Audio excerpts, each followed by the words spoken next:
자, 레위 사람들을 불러서 이제 히스기야 왕이 성전을 청소할 것을 명령을 했습니다.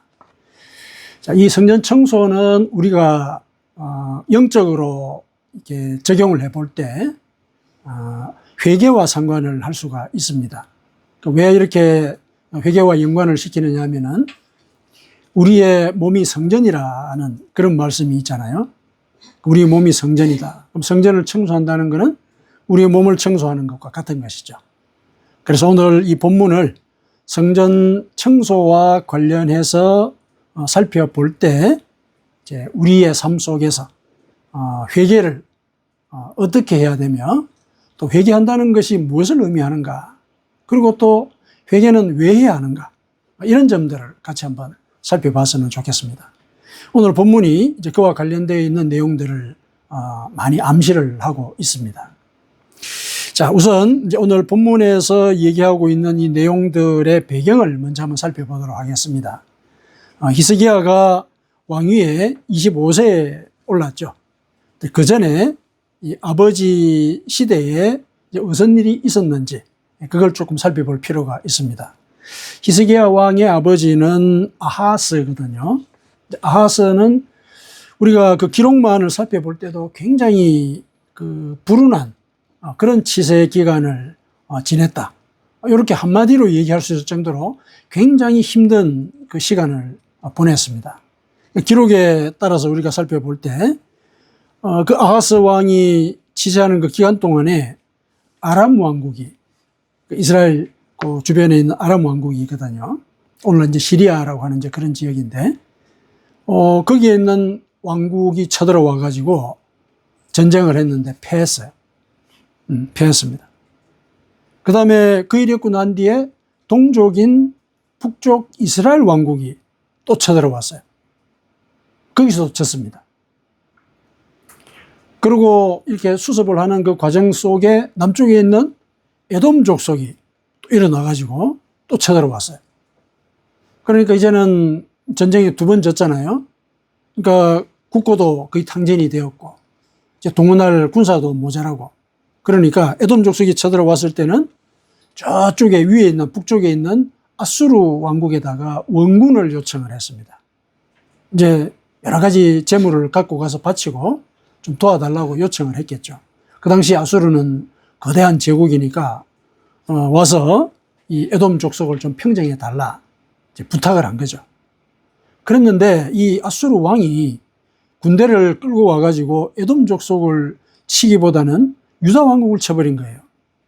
오히려 도움을 요청한 그 왕이 공격을 하는 이런 사태가 벌어졌습니다. 무슨 일이 이렇게 계속 이 불운한 상황을 이어가게 하는 것인지, 어쨌든 그래가지고 나라가 온통 혼란한 상태에 빠졌는데 그 과정에 또 블레셋이라고 하는 이 족속이 남쪽에 있죠. 또 침공을 하는 이런 일이 벌어진 거죠.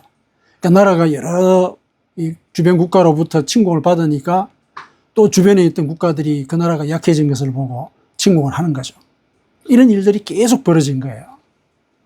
참 한 나라를 다스리는 그런 입장에서 우리가 객관적으로 볼 때도 굉장히 힘겨운 그런 시절을 보냈습니다. 그런데 놀랍게도 이 왕이 어떤 일을 벌이냐면은 이 아하스 왕이 곤고할 때 참 공고한 시절을 보내잖아요. 여러 나라가 이렇게 침공해오는 이런 상황이 계속 이어지는 이런 공고할 때 더욱 여호와께 범죄하여 자기를 친 다메섹 신들에게 제사에 이르되 아람 왕들의 신들이 그들을 도왔으니 나도 그 신에게 제사하여 나를 돕게 하리라. 이런 결정을 내리고 이 아람 왕국과 또 다메섹 하면 이제 아수르 그 지역을 얘기를 하는 것이거든요. 그곳에 신을 내가 섬기겠다. 이런 결정을 내린 거예요. 자기를 친 그 적국의 신을 섬기겠다. 왜냐? 적국이 나보다도 힘이 더 세니까. 그러면은 그 적국의 그 신이 내가 섬기는 하나님보다 더 셀 것이다. 이 얘기죠. 그래가지고 이제 이 예루살렘 성전을 폐쇄를 하고, 물론 폐쇄하기 전에 거기다가 이 우상을 섬기는 제단을 짓고 막 그랬어요. 그러고 난 뒤에 이제 옆에 있던 그 하나님의 성전의 문을 닫아버리는 거죠. 문 닫는 것으로 그치는 게 아니라 성전 안에 있던 기물들을 다 파손을 해버려요. 다 파괴를 해버리죠. 그리고 문을 닫아버리거든요. 이런 일을 한 거죠. 우리가 생각을 할 때 신앙의 눈으로 보면 이해가 안 되는 부분이죠. 그런데 일상의 차원에서 우리가 이 아하스 왕의 행적을 살펴볼 때 우리도 그럴 수가 있거든요. 너무 힘든 일이 이렇게 이어질 때 우리는 하나님을 믿는 자라는 그런 의식이 있기 때문에 기도를 하겠죠. 근데 기도도 안 되는 거예요. 그리고 하나님은 응답하는 것 같지도 않고. 그러면 이제 이런 일들이 계속 이어지는 그런 결정을 할 수가 있거든요. 우리가 계속 패착을 거듭하는 그런 결정을 내렸던 그런 기억들 한 번쯤은 다 있을 것이라는 생각이 듭니다. 우리가 그렇거든요. 근데 그런 일이 이 아하스 왕대에 있었습니다. 이 아버지가 이런 일들을 하는 것을 아들로서 지켜봤겠죠. 히스기야는 지켜봤습니다. 그래서 25살이 되었을 때 왕이 되었으니까 나름대로 판단을 할 만한 이제 그런 식견이 갖춰진 그런 상태겠죠. 이 아하스는 그런 시절을 보냈지만은 그 아버지의 행적을 지켜봤던 히스기야는 아버지의 그 행적을 반면교사로 삼은 것이죠. 반면교사로 삼았습니다. 아버지처럼 해서는 안 되겠구나. 계속 이어지는 이 재난 가운데서도 아버지는 하나님을 찾지 않고 오히려 우상을 섬기는 그런 결정을 내렸다. 그러니까 나라가 계속 이렇게 나락으로 굴러떨어지는 그런 상황에 처하게 된 것이죠. 그래서 이제 히스기야가 이런 결정을 한 거죠. 오늘 본문 2절에 보니까 히스기야가 그의 조상 다윗의 모든 행실과 같이 여호와 보시기에 정직하게 행했다. 이런 결정을 내린 것이죠. 그래서 국정도 기조를 바꿉니다. 우상을 다 파괴하고 그 다음에 제일 중요한 하나님의 성전을 회복하는 그런 결정을 내린 것이죠.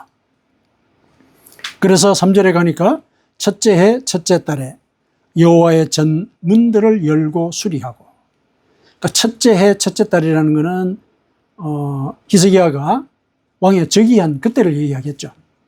그러니까 왕위에 오르자마자 이런 결정을 내린 거예요. 그러니까 아버지의 행적을 쭉 살펴보면서 계속 이런 결정을 해야 되겠다고 생각을 한 것이었겠죠. 그래서 왕위에 오르자마자 여호와의 전의 문들을 열고 수리하고 레위 사람들을 불러가지고 이렇게 명령을 하죠. 내 말을 들어라. 이제 너희는 성결하게 하고, 먼저 너희 자신을 성결하게 하고, 또 너희 조상들의 하나님 여호와의 전을 성결하게 하여 그 더러운 것을 성소에서 없애라. 그러니까 이렇게 이제 명령을 합니다. 그래서 이제 명령이 이제 수행이 되는 거죠. 그러니까 성전 청소가 이루어지게 됩니다. 이렇게 해서 국정의 기조도 바뀌고, 그 다음에 백성들의 그 신앙의 지평도 새로워지는 그런 역사가 이루어지게 됩니다. 오늘 이 성전 청소는 이제 서두에 말씀을 드렸듯이 예수님의 성전 청소와 같이 연관을 시켜서 생각해 볼 수 있죠. 예수님께서 성전을 청소를 하신 것이나 히스기야가 그 성전을 청소하라고 명령한 것이나 그 본뜻은 같죠. 하나님의 성전은 원래 기도하는 곳이다. 만인이 기도하는 것이다. 그래서 솔로몬이 성전을 봉헌을 했을 때 하나님께서 그러셨죠. 여기에 내 이름을 둘 것이다. 그래서 이곳에서 기도하거나 또 이곳을 향하여 기도하는 그들에게 내가 성전에 내 눈과 내 마음을 둔 것 같이 그들의 기도를 내가 하늘에서 들을 것이다. 그 기도에 내 마음을 둘 것이다. 내가 눈여겨볼 것이다. 그렇게 약속을 하지 않았습니까? 성전이 원래 그런 곳이었단 말이죠. 그런데 히스기야 때는 그 속에 온갖 더러운 것들이 가득 차 있었다. 먼지가 가득 쌓여 있었던 것이죠. 기구가 다 파괴되고 파괴된 물건들만 성전에 가득한 거예요. 그리고 문이 다 닫혀 있었죠. 예수님 당시에서는 거기에는 예배라는 그 형식주의, 그렇죠. 예배를 하는 데 있어서 제사를 지내야 되니까 제물을 우선하는 그런 일들을 사람들이 벌이지 않았습니까? 그러니까 예배라고 하는 것이 하나님을 우선하고 하나님께 찬양하는 그런 일들이 먼저 이루어져야 되는데 그보다는 제물을 우선하는 거죠. 이 자기들의 어떤 세상적인 목적이나 그 다음에 이루고자 하는 그런 소원, 사실은 그런 것들을 먼저 바치는데 사람들이 집중했다는 것이죠. 예수님께서 그걸 지적하지 않았었습니까? 환전하는 상들을 다 뒤엎었다. 이제 그게 뭡니까? 그 환전을 해서 바치는 그 마음이 하나님을 섬기는 게 아니라 자기의 소원과 자기의 기도 제목, 그것이 이루어지기를 바라는 그런 행위로서 환전을 하고 바꾼 그 돈으로 하나님께 올리고 그런 일들이 있은 것, 그거는 너희 자신들의 뜻을 숨기는 것이지 하나님을 섬기는 게 아니다. 그걸 지적을 하신 것이거든요. 그래서 그와 같은 그 성전 청소는 히스기야의 성전 청소와 맥이 같은 거예요. 본질이 같다는 얘기죠. 원상을 회복하는 것. 성전이 원래 기도하는 집이라는 그 원상을 회복하는 것. 그게 성전 청소의 원래 목적이죠. 근데 이 원상을 회복하는 이거는 영적으로 볼 때 우리의 회개하는 그런 삶의 과정과도 연관이 되는 겁니다. 말씀을 드렸듯이 우리의 몸은 하나님의 성전이다. 바울 사도가 그렇게 얘기를 했죠. 우리의 몸은 하나님의 성전이다. 고린도전서 3장 16절 17절에 그랬죠. 너희가 하나님의 성전인 것과 하나님의 성령이 너희 안에 계시는 것을 알지 못하느냐. 그러니까 우리 속에는 하나님의 이름이 있고 하나님의 눈과 마음이 있는 그런 성전이란 얘기예요. 근데 그 성전이 훼손이 되어 있는 거죠. 우리의 그 죄에 의해서. 우리가 일상을 살아가면서 이제 사소한 그런 잘못들, 이런 것들을 우리가 놓쳐버리고 방치하는 가운데 그 죄가 우리의 무의식 속에 커져버리는 그런 일들이 있거든요. 그런 일들. 그게 결국은 성전을 훼손하는, 그래서 우리의 영적인 지평을 훼손하는 그런 일들을 벌이게 되는 것이다. 그렇다면은 회개라는 것, 그거는 우리 몸인 이 성전을 청소하는 것과 마찬가지의 절차를 따라서 행해져야 되는 것이다.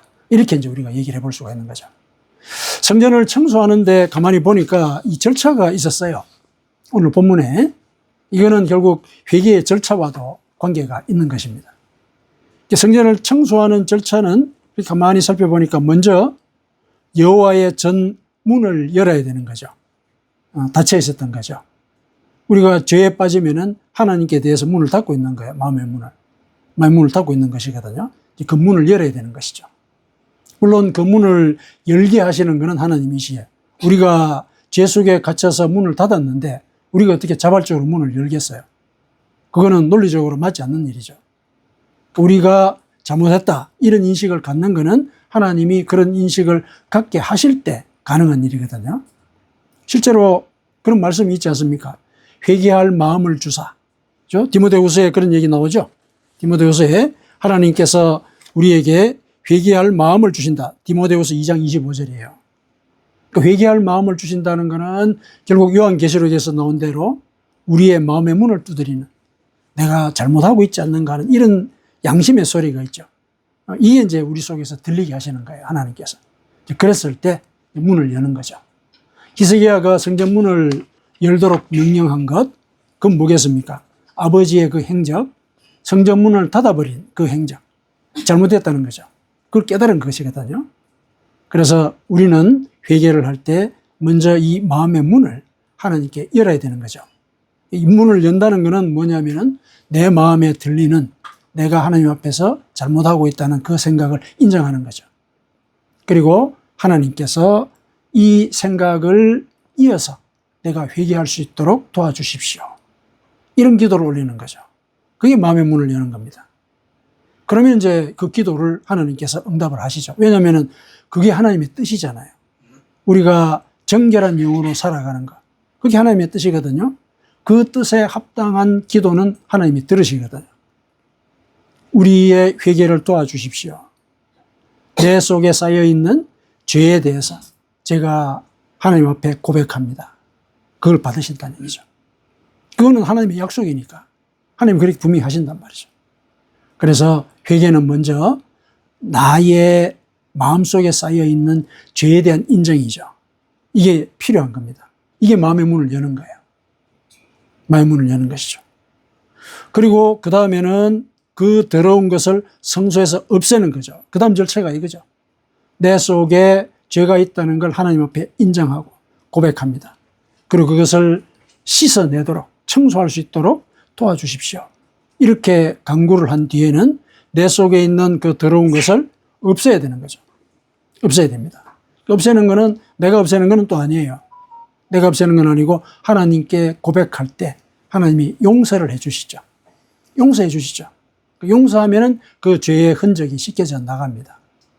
물론 이제 그 이후에는 내가 저질렀던 그 잘못을 똑같이 저지르지 않으려는 노력, 이게 뒤따라야 되죠. 이게 뒤따라야 됩니다.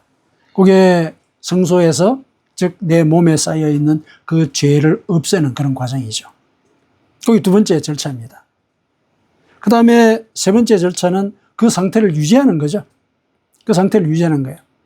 한번 잘못한 이 그 죄에 대해서 회개를 했으면 똑같은 일을 저지르지 않으려고 하는 거, 그 유지하는 거죠. 그게 성소에서 더러운 것을 없애는 것인데, 그런 과정을 이후로도 계속 살아가야 된다는 얘기죠. 계속 살아가야 된다. 왜냐하면은 한번 회개했다고 해가지고 우리가 다시 잘못을 저지르지 않는 그런 존재가 아니기 때문에 그렇죠. 그래서 이런 회개의 삶을 계속 살아가는 것, 그게 회개의 세 번째 절차예요. 회개의 삶을 살아가는 것, 그게 세 번째 절차인 거죠. 히스기야가 2절에 보니까 그의 조상 다윗의 모든 행실과 같이 여호와 보시기에 정직하게 행하여, 이렇게 나와 있죠. 그래서 그렇게 정직하게 행한 결과로서 성전을 청소했다, 이렇게 이제 얘기를 해볼 수가 있는데, 그런 논리는 그렇죠. 그런데 여호와 보시기에 정직하게 행한 것은 히스기야의 삶의 전체에 대한 평가거든요. 삶의 전체에 대한 평가예요. 그 평가를 설명할 때 성전 청소를 먼저 언급한 거예요.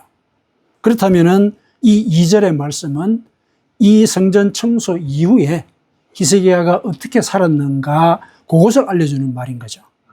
히스기야는 성전 청소를 한 뒤에도 조상 다윗의 모든 행실과 같이 여호와 보시기에 정직하게 행했다, 이렇게 얘기할 수 있는 거죠. 그러면 결국 이 2절은 회개한 이후에도 계속 회개의 삶을 살아가는 것, 그게 여호와 앞에서 정직하게 행하는 것이란 말이죠. 그런 삶을 살아가는 것입니다.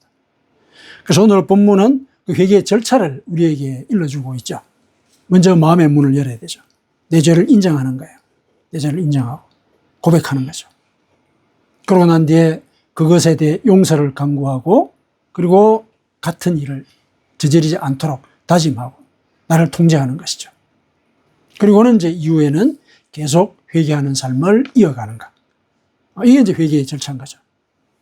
그런데 이 회개의 절차는 실은 오늘 본문뿐만 아니라 우리가 성경을 살펴볼 때 회개와 관련된 그 말씀을 분석을 해보면 똑같은 절차를 얘기하고 있죠. 똑같아요, 절차가. 그죠? 먼저 회개할 때는 하나님께 내 죄를 고백하고, 그리고 그 죄를 우리가 통제하려고 노력하고, 그리고 그 삶을 계속 이어가는 것. 그게 내가 하나님께로 돌아가는 것이고, 그게 나의 존재 자체를 바꾸는 일이다. 그게 진정한 회개다. 이런 얘기를 하지 않습니까? 그 회개가 성경에서 가르치는 그 원리는 똑같은 거예요. 그러면 사실상 이 회개의 원리에 대해서 성경은 반복해서 가르치고 있는 거거든요.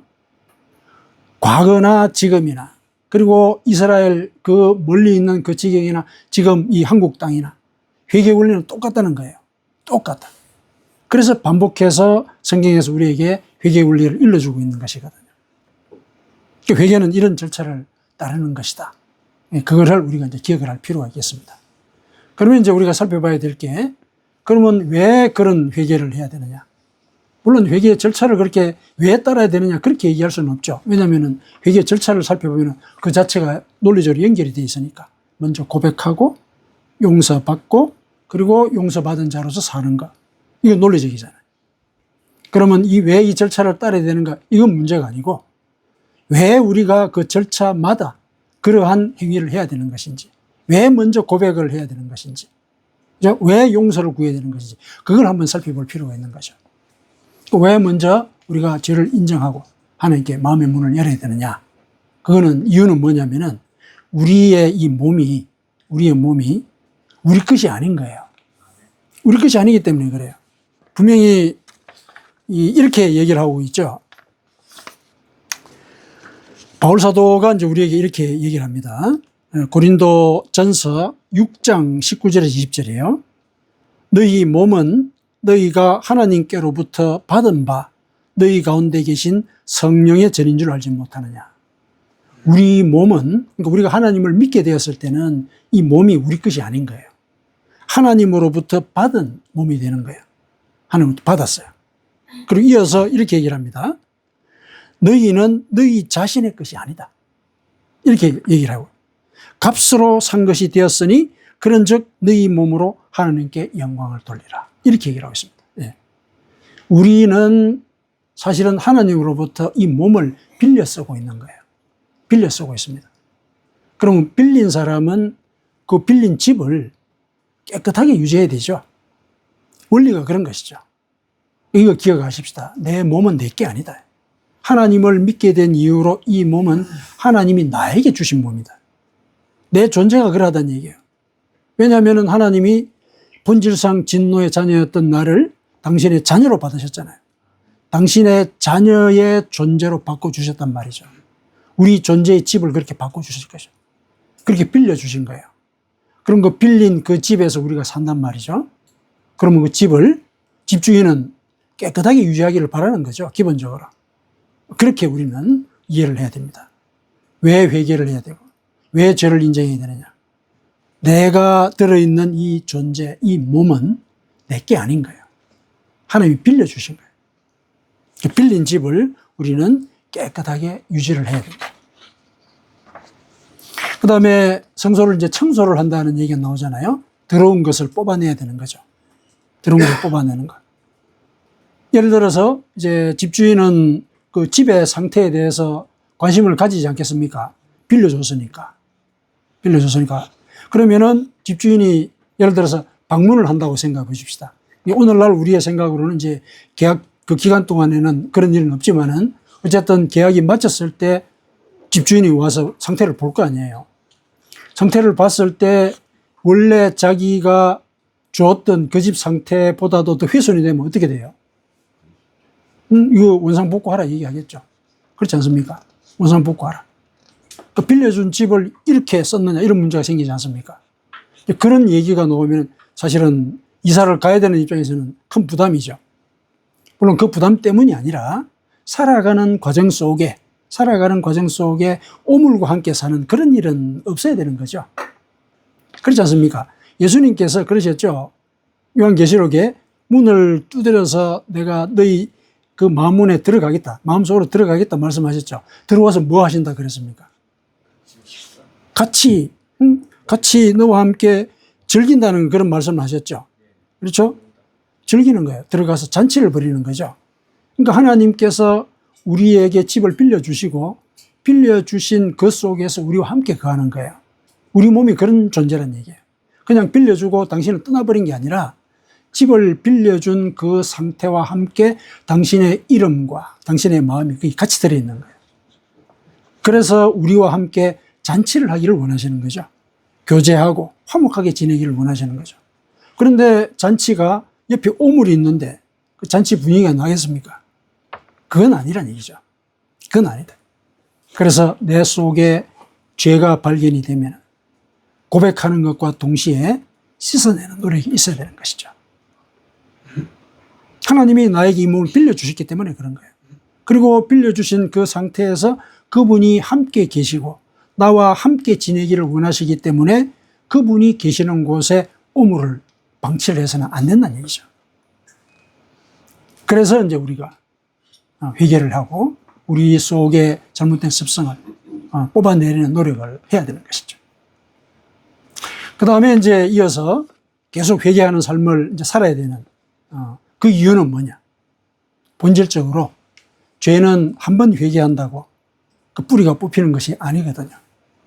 죄는 자란다고 얘기하지 않습니까? 죄는 자라거든요. 우리가 회개한 그 부분에 대해서는 그 죄에 대해서 우리가 경각을 할 수는 있지만은 우리가 아주 사소한 그런 잘못들, 이런 것들은 그냥 넘어가는 경우들이 꽤 있죠. 일상적인 일이다. 이렇게 여기고 넘어가는 경우들이 있거든요. 그런데 그것이 방치되는 순간 커지는 거죠. 죄의 속성이 그러하기 때문에 그래요. 이렇게 경고를 하죠.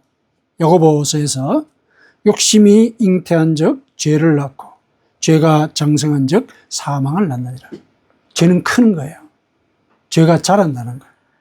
그래서 죄가 자란다는 그 사실을 우리가 경각하지 못하고 사소한 죄라도 내버려 두게 되면은 그 죄가 커지면서 그 죄가 나를 통제하는 그런 일이 벌어지게 됩니다.